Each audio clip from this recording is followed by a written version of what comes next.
Merci d'être avec nous sur ITV. Bonsoir à toutes et à tous. Bienvenue dans le 1945. Nous sommes le premier jour du mois de septembre et la conférence MSGBC s'est ouverte à Diamniadio dans les locaux du Centre international de conférence Abdou Diouf. 2 jours durant lesquels forums, tables rondes, séminaires et ateliers sur l'énergie vont réunir les acteurs du secteur. Le président de la République qui a participé à l'événement a réaffirmé sa position concernant la transition énergétique en Afrique. Et puis l'Agence nationale de l'aviation civile et de la météorologie a annoncé un vent fort, une mer agitée et des houles dangereuses en haute mer. Les pêcheurs préfèrent jouer la carte de la prudence, pas d'activité en mer jusqu'au retour à la normale. Nos équipes sont allées faire le constat à Soumbédioune. Reportage à suivre. Un journal écolo ce soir également au menu, la rubrique environnement. Papa Ibrahim Ndiaye fait un focus sur l'ANACIM, son rôle et son importance dans un contexte marqué par des changements climatiques. Voilà pour les titres, tout de suite les développements.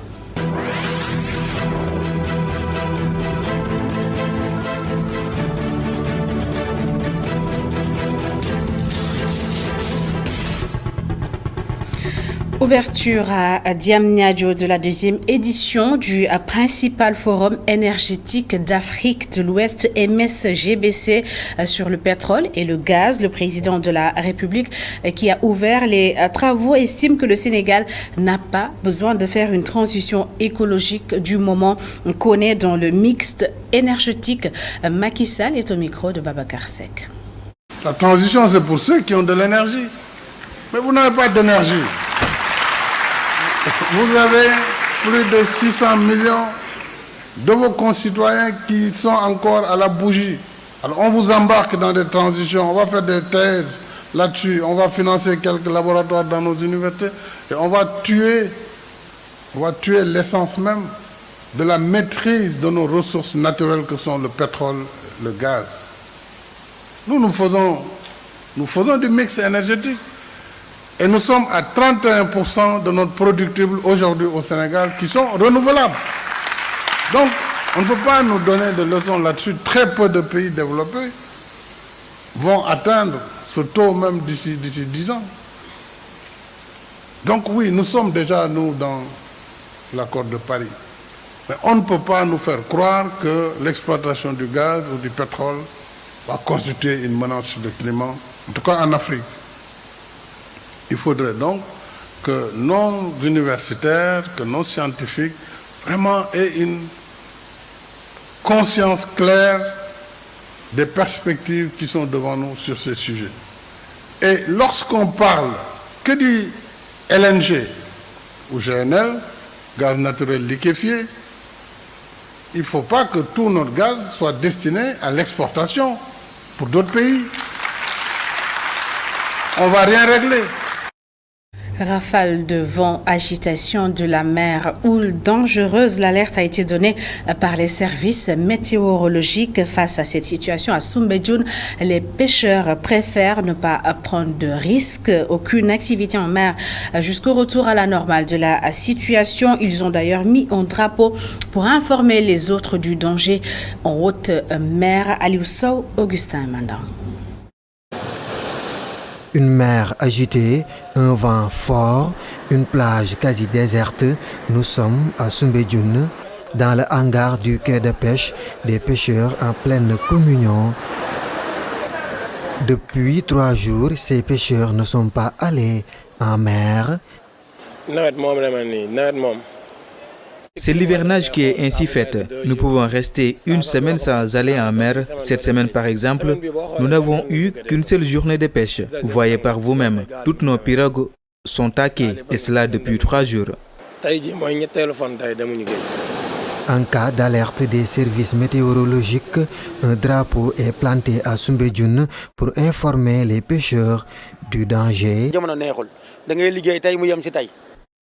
Les temps sont durs, nous faisons beaucoup de dépenses pour aller pêcher. Donc, s'il y a un danger, nous préférons rester pour notre sécurité. Ici à Soumbédioune, à chaque alerte, nous mettons un drapeau pour informer les pêcheurs. La couleur du drapeau dépend du niveau de l'alerte.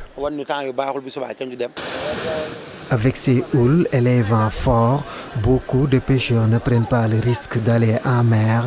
Un réel manque à gagner. Si nous ne partons pas en mer, nous ne pourrons pas subvenir à nos besoins. Nous avons des familles à nourrir, c'est vraiment difficile de notre côté. Avec ces pluies intermittentes annoncées dans les régions proches du littoral, les pêcheurs de Soumbédioune, conscients du danger, sont restés à terre sans encombre depuis 3 jours. Les travailleurs ayant domicilié leur salaire à la Poste Sénégal n'en peuvent plus des difficultés qu'ils rencontrent pour accéder à leurs revenus. Pour manifester leur mécontentement, ils ont bloqué la circulation ce matin devant le siège du groupe La Poste situé au centre-ville de Dakar. Amadou Bari et Mafal Fall se sont rendus sur place.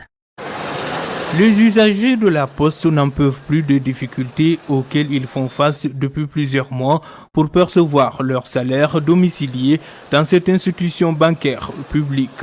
Regroupés en association, une trentaine de salariés ont momentanément bloqué la circulation ce matin devant le siège de l'institution pour exiger tout bonnement le paiement de leur dû.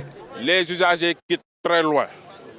Certains nous viennent de Ziguinchor, d'autres de Ndioum, d'autres de Sédhiou, pour venir percevoir leur dû à Dakar, parce que tout simplement, dans leur localité, on leur dit qu'il n'y a pas de liquidité, il n'y a pas d'argent.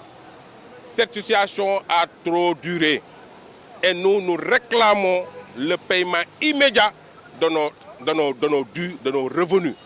Ces salariés avertissent qu'ils ne peuvent plus continuer de subir des pots qu'ils n'ont pas cassés. Vous voulez percevoir votre salaire de 100 000, la Poste vous dit je vous donne 25 000 aujourd'hui, après-demain je vous donne les 30 000, etc. etc. C'est de la foutaise.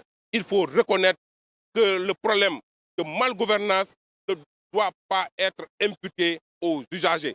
Nous n'en sommes pour rien. Ils n'ont qu'à régler le problème parce que tout le monde sait que la Poste est victime d'un sabotage organisé.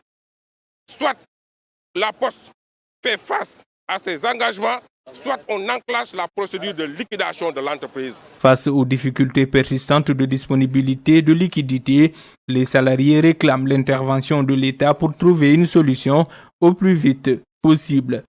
La Poste est une entité publique à 100%. Donc la responsabilité est imputable à l'État du Sénégal, qui doit prendre ses responsabilités pour payer. S'il ne paye pas, qu'il nous laisse partir. Si aucune solution n'est trouvée sous peu, ce collectif qui regroupe des salariés issus de toutes les régions et qui se disent à bout de souffle entendent intensifier leur lutte et n'excluent pas de porter l'affaire devant les juridictions compétentes. Travaux du BRT qui s'éternisent, débordement du bassin de rétention. Les habitants de Medina Gounass disent être excédés par ces deux situations. Ils étaient dans la rue ce matin pour exprimer leur agacement.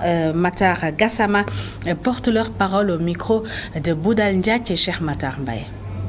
À travers ces bassins de rétention, faire office de réceptacle des eaux pluviales de provenance de l'espace impactés par la trajectoire du BRT. Des engagements dans le sens de rassurer les populations, d'approfondir les bassins de rétention, de les écrêter. Il a été aussi prévu de renforcer les capacités de la station de pompage. Les travaux seraient livrés au plus tard le 30 juin 2022. Et jusqu'ici, aucun de ces engagements n'a été respecté. La situation des bassins aujourd'hui revigore en nous la psychose des inondations. Ces bassins, comme vous le constatez, sont devenus aujourd'hui un danger et une menace pérenne sur la santé et le bien-être des populations riveraines. Nous ne pouvons plus supporter d'être considérés comme des laissés pour compte. Ne supportant plus d'être en permanence traités comme des citoyens indignes d'un cadre de vie acceptable, d'un environnement sain. Exigeons de la part de nos autorités l'approfondissement du bassin de rétention, ou des bassins de rétention. Le curage et l'écrêtage des bassins. La sécurisation des bassins et alentours. Une remise en état correct de la route qui mène vers les bassins.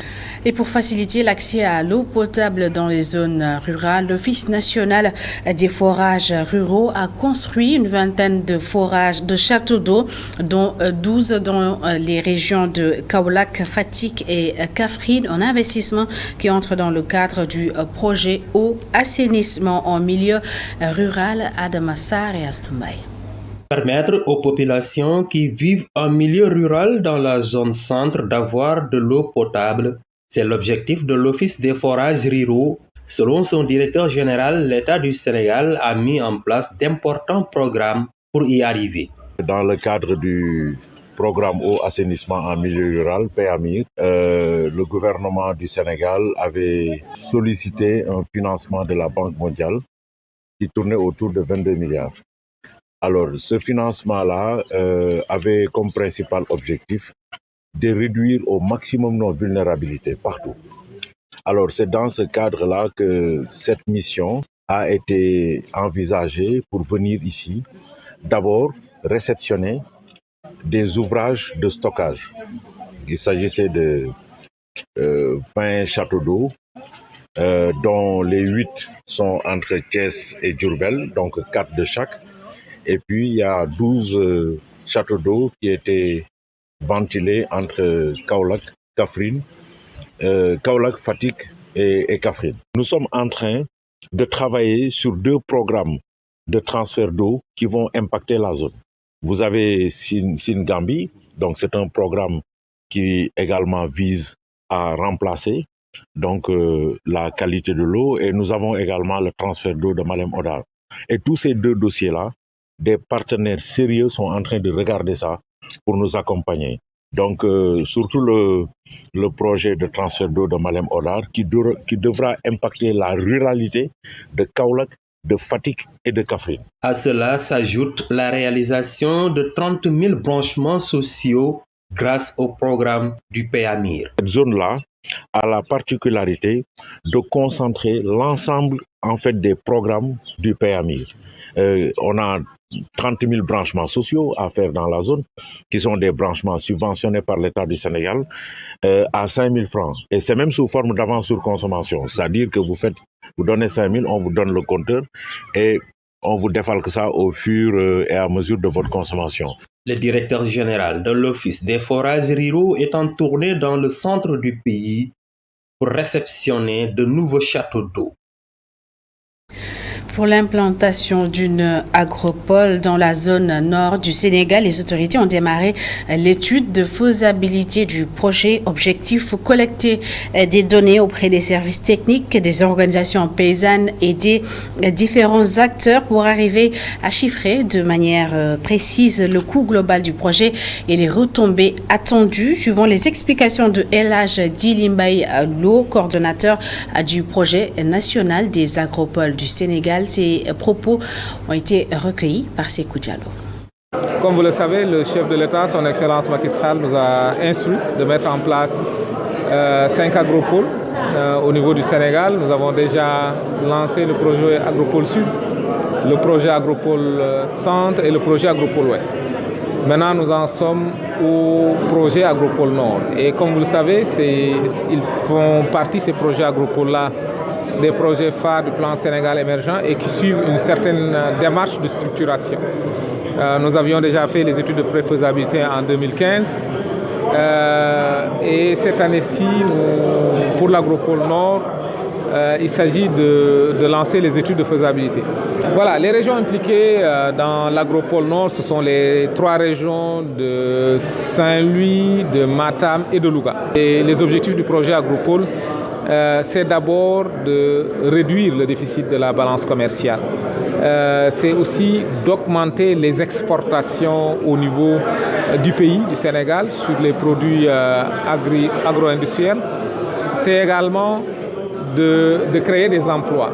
On aura également une bonne participation pour ce qui est du développement territorial, de la valorisation des produits dans la zone, Nous savons que c'est une zone qui est appelée à jouer un rôle important dans l'autosuffisance en riz, dans l'autosuffisance également en oignons et en viande. Nous avons que sur ces trois rubriques-là, sur ces trois filières-là, le Sénégal accuse encore un déficit. Et le projet parviendra en investissant sur la production, sur la structuration des filières, sur les infrastructures de stockage, à accompagner le pays vers l'atteinte de ses objectifs. Et du 9 au 10 septembre prochain, la ville de Dakhla au Maroc va abriter 2 compétitions culinaires. Il s'agit de la Coupe d'Afrique de la gastronomie et de celle de la pâtisserie. En plus du pays organisateur, 7 autres pays, dont le Sénégal, vont participer à l'événement. L'équipe du Sénégal, avec à sa tête le chef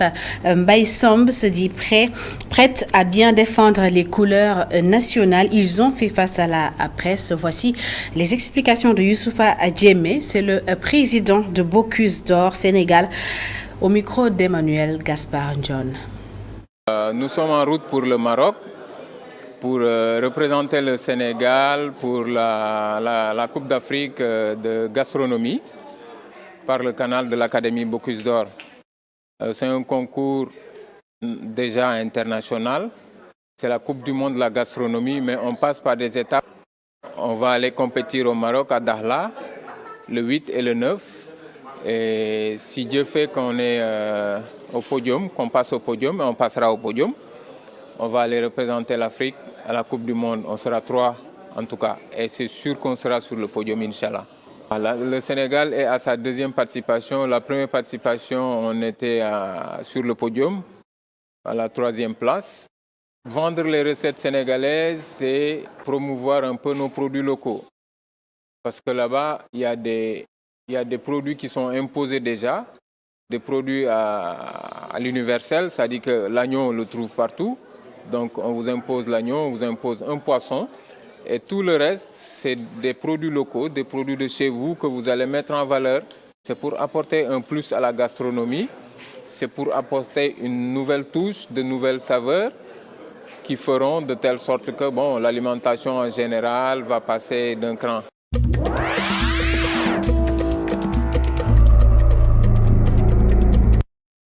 Au Mali, la MINUSMA a publié hier, mercredi, sa note trimestrielle sur les atteintes aux droits de l'homme pour la période allant du 1er avril au 30 juin 2022. 682 incidents sécuritaires ont été répertoriés, 317 civils tués et 73 enlevés ou portés disparus, selon le rapport onusien. Les groupes djihadistes sont les principaux auteurs de ces actes. L'armée malienne et les groupes d'autodéfense sont également pointés du doigt.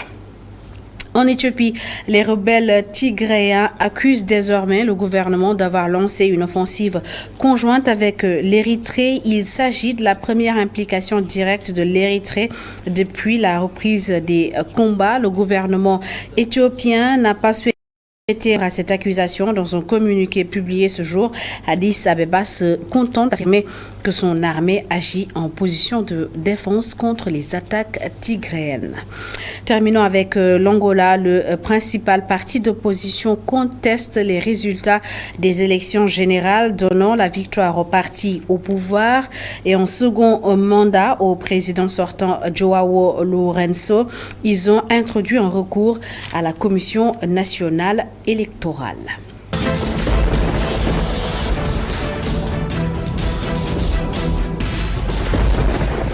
Et comme promis en début d'édition, ce soir, on braque les projecteurs sur l'ANACIM, l'Agence nationale de l'aviation civile et de la météorologie. Elle produit des données scientifiques qui permettent de prévenir et d'anticiper les risques de catastrophes naturelles. Papa Ibrahima Ndiaye et Augustin Mandan nous plongent au cœur de cette institution qui prédit la météo au Sénégal, mais pas que. Regardez.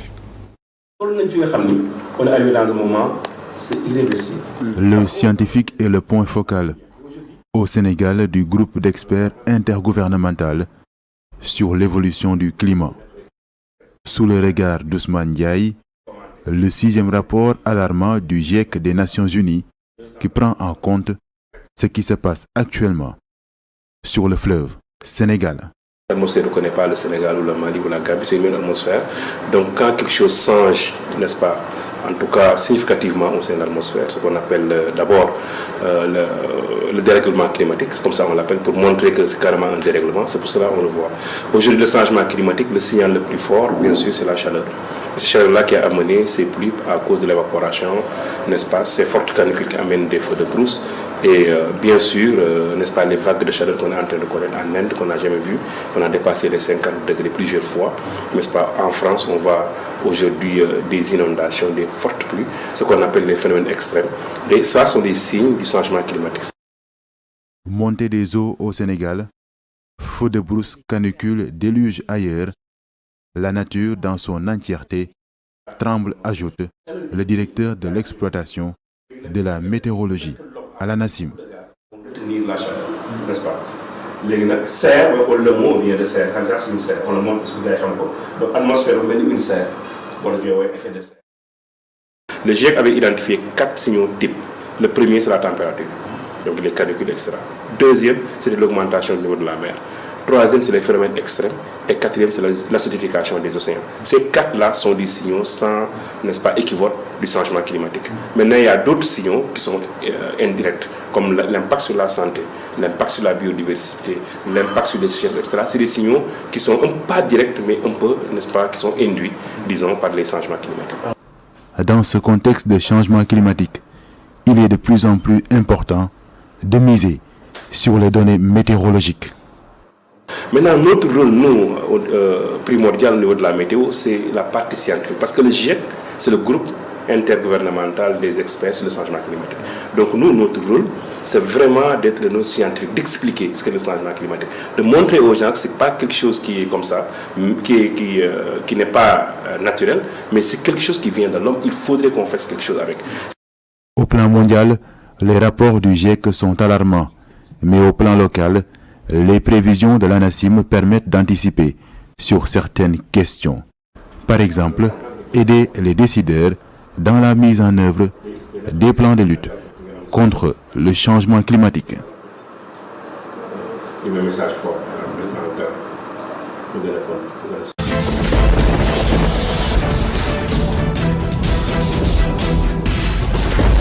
Adoptons donc tous ensemble des gestes écolos et préservons notre planète. C'est la fin de cette édition. Merci à toutes et à tous de l'avoir suivi. Merci de votre fidélité. La rédaction vous donne rendez-vous à 0h pour le bulletin d'information du Kip Ribari. Bonne suite des programmes sur ITV.